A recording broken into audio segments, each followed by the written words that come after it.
ODM Ria! ODM Ria! ODM Ria! Asanteni sana. Leo ni thank you very much, ladies and gentlemen. Wanachungwa hamjambo. Asanteni.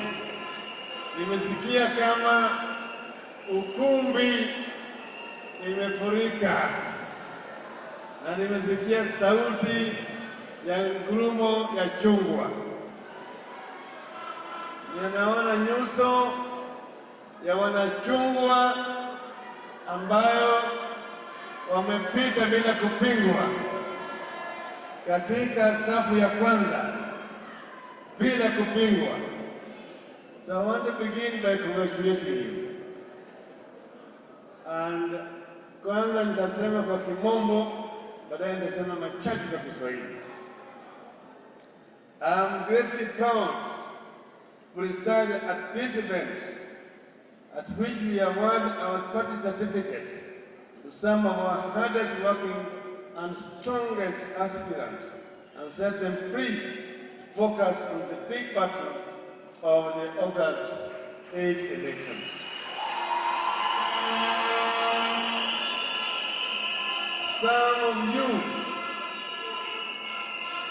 Some of you have been honored by your constituents because of the dedication with which you have served the party.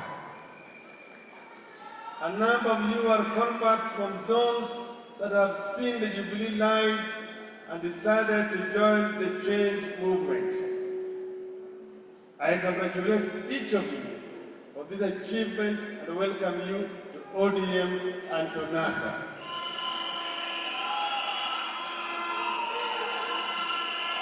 The countdown to August elections and the end of Jubilee begins today. This day sets you free to do more for the party and for the people of Kenya. It sets you free to begin laying out meticulous plans for the August elections, where you must get majority of MCS, members of the National Assembly, senators and governors. Ultimately, you must win the presidency.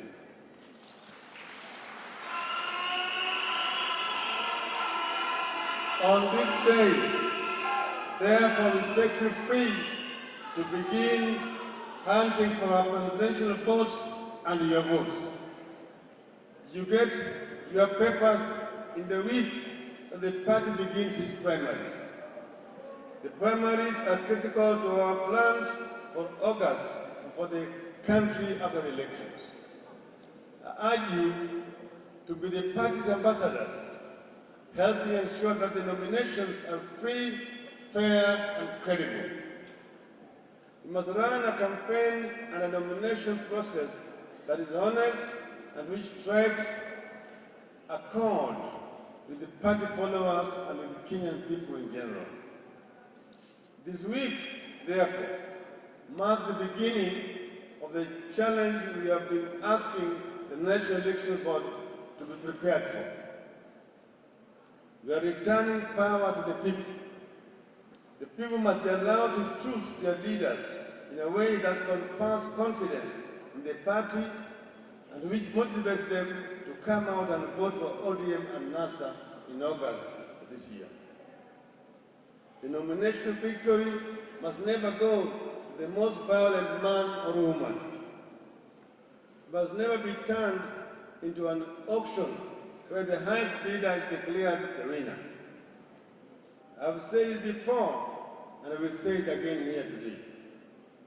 The National Election Board must crack the whip on election violence, fraud, and bribery in these nominations.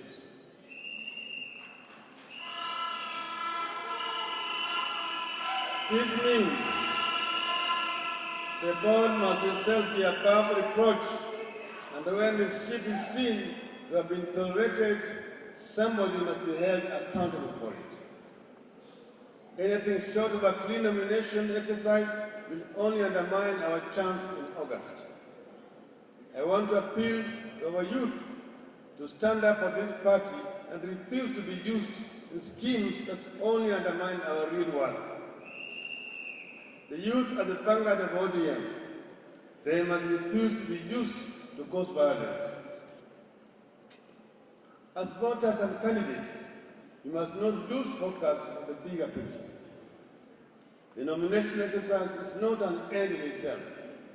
It is just a necessary step in the journey of many steps aimed at making Kenya work for everybody again. The other step is that the journey is the general elections in August. That election is equally not an end, but a means to an end. The end we must all focus on is how to get Jubilee out of the lives of Kenyans and put Kenya back on track.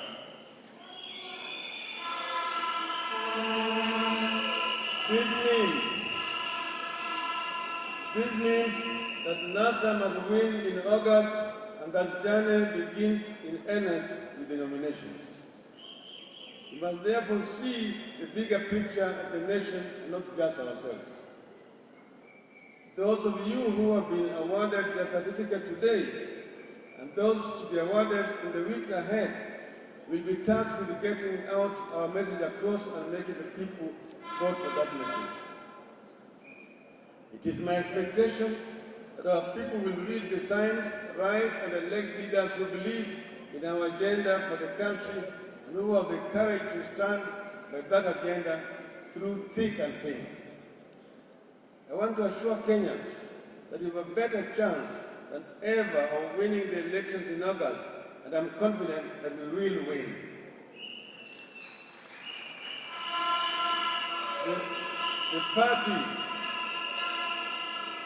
The party that promised everything is right now caught in the web of lies that is spun.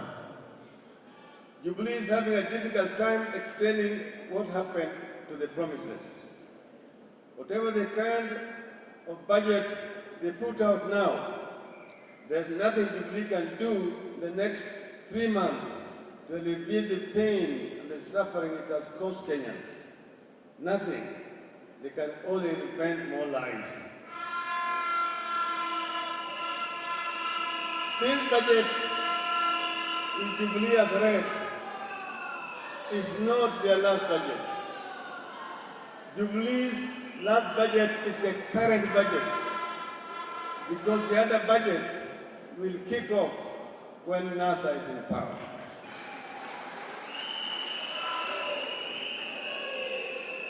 Nothing will fix our debt burden between now and August. Nothing will change the fact that the number of Kenyans facing starvation has risen from 1.7 million last year to 2.7 million in 2017. Nothing will change the fact that Jubilee administration has sent appeals for food aid all over the world. The administration is seeking to import yellow maize without explaining to Kenyans what happened to the 1 million acre irrigation it promised in 2013. Nothing will stop the corruption and the plunder that has gone on for 4 years. In fact, corruption will only deepen. Jubilee's other name is corruption.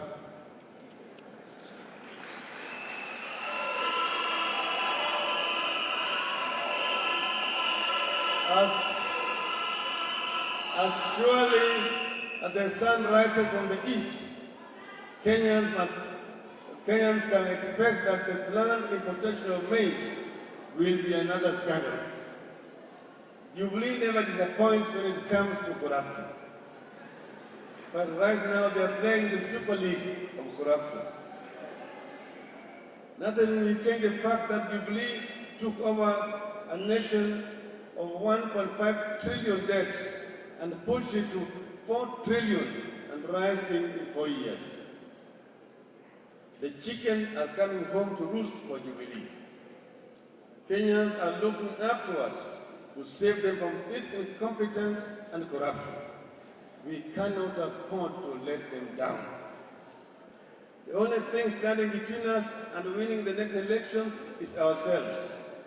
Jubilee knows it is going home. It is putting all its hopes for re-election on only two things: a fallout in NASA, which will not happen, and rigging the elections in August, which we will not allow.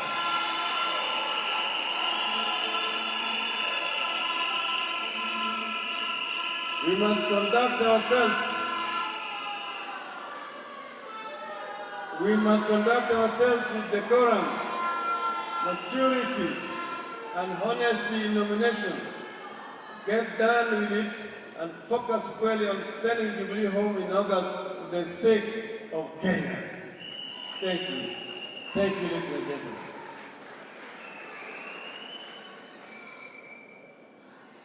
Just 2 days ago, Jubilee announced that it is normal for civil servants to be engaged in politics. I want to give him a lesson in what is called separation of power and credible civil service. In all established democracies, there's what is called continuity. Civil servants never engage in politics. In the UK, there's what they call Her Majesty's Loyal Civil Service. They make a take sides. When we reach a stage where the State House spokesman says it is normal for the permanent secretaries or principal secretaries, as they call them these days, and cabinet secretaries to engage in politics, something is certainly very wrong. Either we are implementing the old constitution or we are implementing this new constitution. No wonder the president said recently he regrets that he's working under the new constitution. We prefer to work with the old constitution, which his father used to abuse power. Unfortunately, these are different times. We do not want civil servants to engage in politics. And from this platform, we want to give a very loud warning to all those civil servants who are being misused now to engage in politics. You know Jubilee is going home, and you will have to go home with Jubilee if you are going to engage in politics.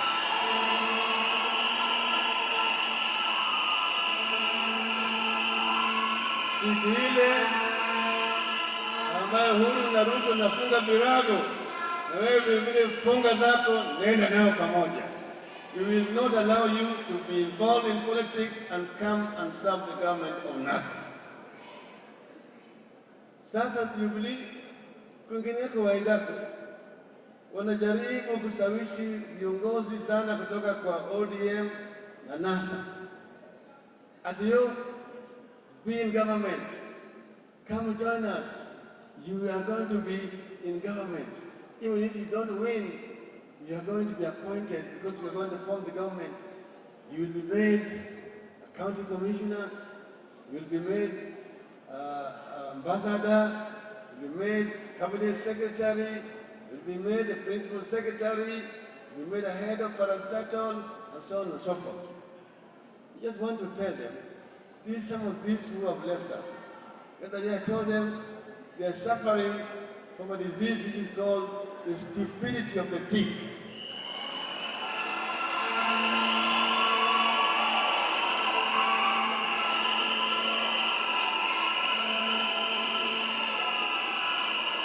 Ujinga wa kupe.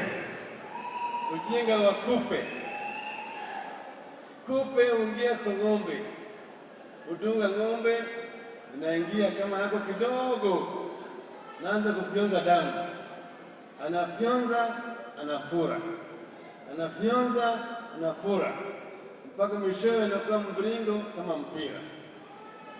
Lakini ujinga ya kupe, ya kwamba sasa ile ng'ombe anachinjwa, hajui, hana habari.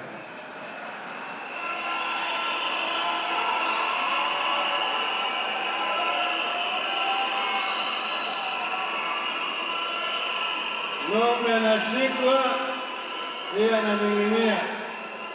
Ng'ombe anafungwa kamba, ananing'inia tu. kisu naweka kwa shingo ya ng'ombe, ananing'inia tu. Saa ile ngozi inachunwa, ananing'inia tu, mpaka siku ile ama saa ile ambaye ngozi inaanikwa kwa jua, jua inaanza kuchoma yeye kwa mgongo na mrija yake apate damu, ndio anashtuka, kumbe ng'ombe hii ilifariki.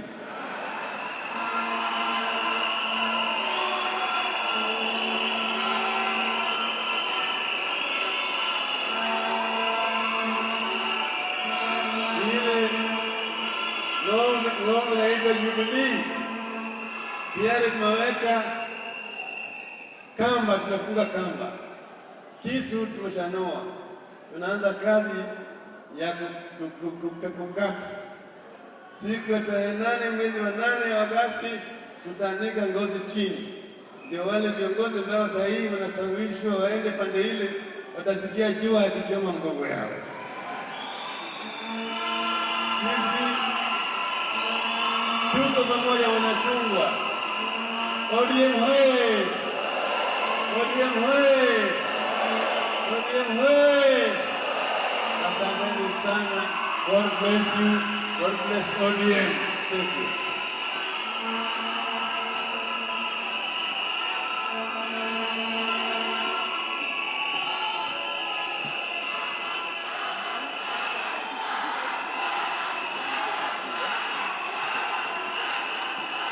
Asante sana.